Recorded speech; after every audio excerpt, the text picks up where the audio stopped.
আমি প্ৰথমতে ক'ম এখন পশ্চিম চিমেণ্ট চাপৰি আদৰ্শ উচ্চ মাধ্যমিক বিদ্যালয় বৰুৱাবলী গাঁৱত স্থাপিত। আমি সন্ধিয়া 6 বজাত প্ৰত্যক্ষ কৰোঁ ৰঙা জুই আৰু ধোঁৱা দেখি পাওঁ। দেখাৰ লগে লগে আমি অনুভৱ কৰি দৌৰা দৌৰিকৈ আহোঁ স্কুলত। দেখিছোঁ তেতিয়া স্কুলঘৰ সম্পূৰ্ণ মানে জ্বলি আছে, পূৰা জুই মানে বিকটভাৱে জ্বলি আছে। তাৰপিছতে আমি আহি গাঁৱৰ যুৱ সংঘৰ নেতৃত্বত VDP নেতৃত্বত তাতে গাঁৱৰ স্থানীয় এজনটো আহি আমি পূৰা ধুমধামেৰে জুই নুমুৱাৰ চেষ্টা কৰোঁ। তাতে অফিচৰ যিখিনি যাৱতীয় নথি পত্ৰ আছে সেইখিনি আমি উলিয়াওঁ। কিন্তু দুখৰ বিষয় ইয়াতে কি হ'ল, আমি প্ৰশাসনলৈ খবৰ দিলোঁ। ফোন কৰাৰ পিছতো আমাক ক'লে কি ফায়াৰ ব্ৰিগেড গাড়ীখন জোনাইৰ পৰা আহিব, চিলাত আহিব, অলপ দেৰি হ'ব। সেইটোত আমি মানিলোঁ। সেইকাৰণে আমি ক'ব খোজোঁ চিমেণ্ট চাপৰিত এখন ফায়াৰ ব্ৰিগেডৰ অতিকে প্ৰয়োজন আছে, নহ'লে আজি এনেকুৱা ধ্বংস হৈ নাযায়।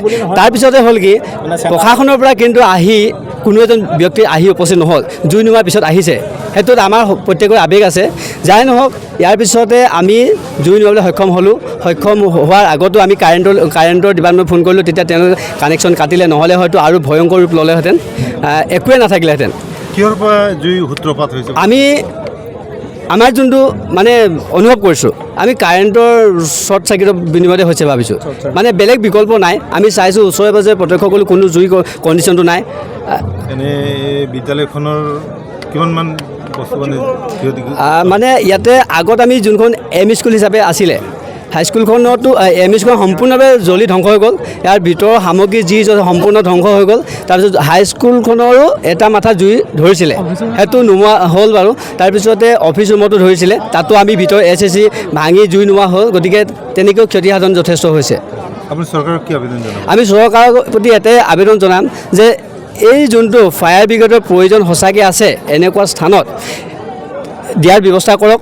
আৰু এই স্কুলখন যে সম্পূৰ্ণভাৱে ধ্বংস হৈ গ'ল, চৰকাৰী ফালৰ পৰাও ব্যক্তি আহি কিনি চাই কিনি যাতে বিদ্যালয়খন পুনৰ সংস্থাপনৰ ব্যৱস্থা কৰে, সেইটো আমি চৰকাৰক অনুৰোধ জনাইছোঁ। আমাৰ শিক্ষামন্ত্ৰী ডাঙৰীয়াক, অসমৰ মুখ্যমন্ত্ৰী ডাঙৰীয়াক আমি অনুৰোধ জনাইছোঁ। পুলিচ প্ৰশাসন আহি পিনি বৰুৱাগাঁও পাবলৈ কেইঘণ্টা এটা সময় লাগে? আপোনালোকক মই কুৱেশ্যন সুধিছোঁ, প্ৰশ্ন কৰিছোঁ, কেইঘণ্টা লাগিব? ফায়াৰ ব্ৰিগেড আহিব জোনাইৰ পৰা 15 মিনিট লাগিব। পুলিচ প্ৰশাসনো আহিছে ফায়াৰ ব্ৰিগেডৰ লগতে। কি তাৰ চিমেণ্ট চাপৰি চাৰিআলিৰ পৰা পুলিচ প্ৰশাসন বৰুৱাগাঁও পাবলৈ 5 মিনিট নালাগে, নিজৰ গাড়ীত আহিব। তেওঁলোক কি 10 মিনিটত আহি ইয়াত পাবহি নোৱাৰে? এনে কিমানমান টাইমত আহিছিল? 1.5 ঘণ্টাৰ পিছত আমি ৰাইজে নিজৰ গাঁৱৰ প্ৰপাৰ্টিৰ কাৰণে নিজৰ গাঁৱৰ ল'ৰা ছোৱালী ইয়াত পঢ়ি আছে কাৰণে আমি নিজৰ সম্পত্তিটো ৰক্ষা কৰিবৰ কাৰণে চবেই গাঁৱৰ ৰাইজ, ল'ৰা ছোৱালী, মাইকী মতা কোনো চাবলৈ নাই। চবেই কোনোবাই পানী মাৰিছে, কোনোবাই বালি মাৰিছে, কোনোবাই টিং খুচিছে।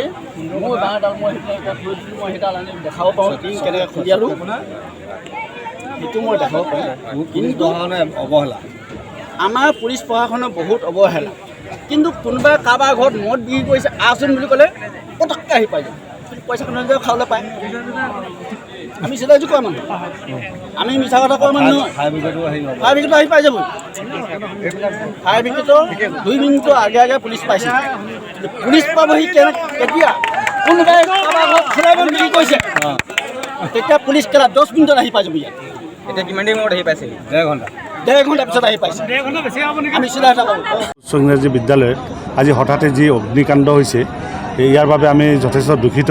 কিন্তু আনফালে আমি সুখীও এটা কাৰণত, আমাৰ ৰাইজে ইমান সচেতন আৰু ইমান তৎপৰতাৰে জুই নুমাবলৈ সক্ষম হৈছে, তাৰ বাবে আমি ধন্যবাদ জনাইছোঁ এই অঞ্চলবাসী ৰাইজক। আৰু ইয়াৰ জৰিয়তে আমি অভাৱ অনুভৱ কৰিছোঁ যে দুটা ফালে আমি ফায়াৰ ব্ৰিগেডক আমি খবৰ দিছিলোঁ। ৰাইজে জনোৱা মতে আমি জোনাই আৰু চিলাপথাৰ তেওঁলোকে আহি পোৱাৰ আগতেই কিন্তু জুই নিৰ্বাপন কৰিবলৈ সক্ষম হ'ল। গতিকে ইয়াৰ পৰা আমি এটা কথা অভাৱ অনুভৱ কৰিলোঁ যে চিমেণ্ট চাপৰিতেই চিমেণ্ট চাপৰিত যদি ফায়াৰ ব্ৰিগেডৰ ষ্টেচন নাথাকে তেতিয়াহ'লে ভৱিষ্যতে এনেকুৱা এটা বিপদৰ পৰা সুৰক্ষা যে আমি পাম সেইটো আমি আশা কৰিব নোৱাৰোঁ গতিকে আমি চৰকাৰক আহ্বান জনাইছোঁ এই অঞ্চলৰ বাসীৰ হৈ ইয়াত যাতে অনতিপলমে ফায়াৰ ব্ৰিগেডৰ এটা ষ্টেচন দিয়ে সেইটোৱে আমাৰ ফালৰ পৰা ক'বলগীয়া